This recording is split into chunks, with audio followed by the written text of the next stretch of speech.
Welcome to YouTube Pedia. Discover the greatest stories from history, science, and beyond. If you're curious about the world, subscribe now and join our journey through knowledge. Let's get started. The rise of Ric Flair.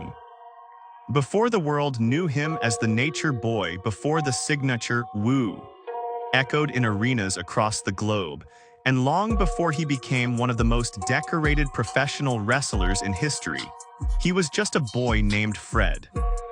Born as Fred Phillips on February 25, 1949 in Memphis, Tennessee, his life began with mystery. Shortly after his birth, he was adopted by the affluent Flair family in Minnesota and renamed Richard Morgan Flair. Little did anyone know this quiet, adopted boy would one day become one of the loudest, flashiest, and most legendary figures in the history of sports entertainment. From a young age, Ric showed a natural flair for sports. In high school, he excelled in football, wrestling, and track, but traditional paths never truly suited him. He briefly attended the University of Minnesota, but the call of destiny was louder than the lectures. He left college and followed a wilder dream at professional wrestling. In 1972, Ric trained under the legendary Vern Gagne, enduring a brutal wrestling boot camp that tested his mind, body, and soul. It was the crucible where Ric Flair was transformed into Ric Flair. But just as his career was beginning to rise, disaster struck. In 1975, Ric was involved in a horrifying plane crash that broke his back in 3 places. Doctors told him he would never wrestle again. Most people would have accepted that fate, but not Ric. With the heart of a warrior and the soul of a showman, Flair began an incredible journey of recovery. Just 6 months later, against all odds, he returned to the ring. This was the birth of the Nature Boy, a flamboyant, larger-than-life character inspired by Buddy Rogers, the original Nature Boy. Ric didn't just copy the persona, he elevated it. With flowing platinum blonde hair, sequined robes that sparkled under the lights, and a cocky strut that only he could pull off, Flair redefined charisma in wrestling. He was loud, proud, and always in the spotlight. And oh, he could wrestle. With a style that mixed technical precision, dirty tricks, and unmatched endurance, Flair was the complete package. He wasn't just a talker, he could back it all up in the ring. By the late 1970s and early 1980s, Flair became a central figure in the National Wrestling Alliance (NWA). In 1981, he won his first NWA World Heavyweight Championship, a title he would go on to hold a record-breaking number of times. He wasn't just winning matches, he was telling stories. His rivalries with legends like Dusty Rhodes, Harley Race, and Ricky Steamboat became iconic, setting new standards for in-ring drama and athleticism. But Flair's dominance wasn't just in solo competition. In the mid-1980s, he led one of the most legendary factions in wrestling history, the Four Horsemen. Alongside Arn Anderson, Ole Anderson, Tully Blanchard, and manager J.J. Dillon, they wreaked havoc across territories. The Four Horsemen were the blueprint for every future wrestling faction, arrogant, untouchable, and ruthlessly effective. Flair's Nature Boy lifestyle wasn't an act, it was his reality. Limousines, private jets, Rolex watches, champagne, and women, Ric lived like a rock star. And yet, beneath the glitz and glam, he was a tireless performer. He wrestled night after night, city after city, giving everything to his craft and his fans. By the end of the 1980s, Ric Flair wasn't just a champion, he was the champion. The man who carried the industry on his back. The man who could walk into any territory and put on a 5-star match. The man who made wrestling cool. And so, the legend of Ric Flair was born, not just through victories and titles, but through sheer willpower, style, and unforgettable showmanship. The fall, the comebacks, and the legacy of Ric Flair. As the 1990s began, Ric Flair was already a legend. He had conquered territories, claimed championships, and lived the high life as only the Nature Boy could. But the story of Ric Flair was far from over. In fact, some of the most dramatic chapters were still to come. In 1991, Ric Flair made a shocking move. He left WCW after a bitter fallout with management and arrived in WWF, now WWE, bringing with him the prestigious NWA World Championship belt. It was a seismic moment in wrestling history. Flair was now on the biggest stage in sports entertainment, and he didn't waste time making an impact.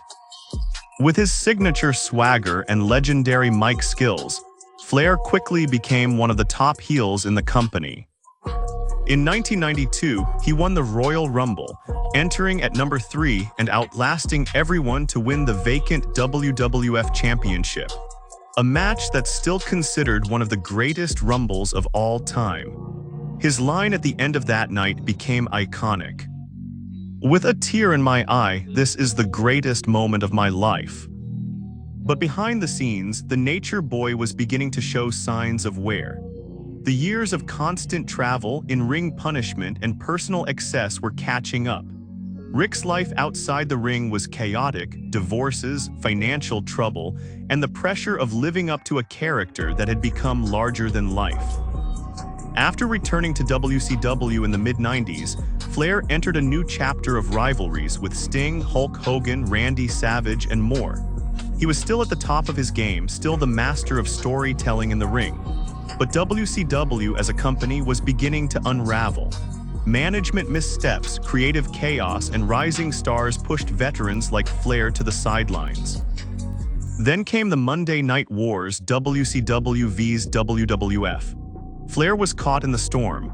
He had legendary feuds with the NWO, was humiliated in bizarre storylines, and at times was treated like an afterthought. Yet he endured. Through every insult, every setback, every twist of fate, Flair held his head high and kept doing what he did best: performing.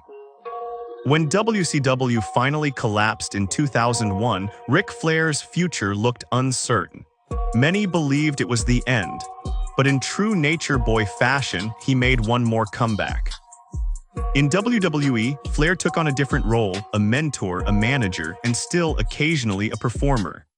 His alliance with Triple H in Evolution brought him back into the spotlight, where he shined alongside rising stars like Randy Orton and Batista.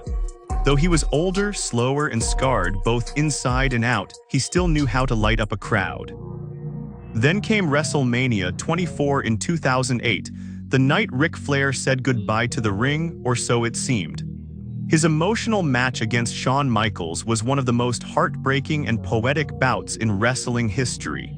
Michaels looked at him, tears in his eyes, and whispered, "I'm sorry, I love you," before delivering the final kick that ended Flair's career in WWE. The crowd stood and applauded, Flair cried, and in that moment it felt like the perfect ending. But Flair wasn't done yet. In the years that followed, Ric made controversial appearances in other promotions, including TNA Wrestling, where he wrestled beyond his prime. Fans were divided: should he have stayed retired? Or was he simply living the only life he knew, the life of a performer? His personal life remained rocky. He faced financial issues, health scares, and deep emotional pain, including the tragic loss of his son Ric Flair, a talented young wrestler who passed away in 2013. It was a wound that never healed for Ric. Yet despite it all, the highs and the heartbreaks, Flair endured. In recent years, Ric Flair has become a cultural icon beyond the world of wrestling. His Wooooo is heard in stadiums, music tracks, and memes across social media. Athletes from all sports pay tribute to his legacy. He's appeared in commercials, documentaries, and even rap songs. His robes are on display at the Smithsonian. His life story has inspired millions. And maybe that's the true legacy of Ric Flair. Not just the 16 recognized world championships, not just the incredible matches, promos, or factions, but the fact that he never stopped being Ric Flair.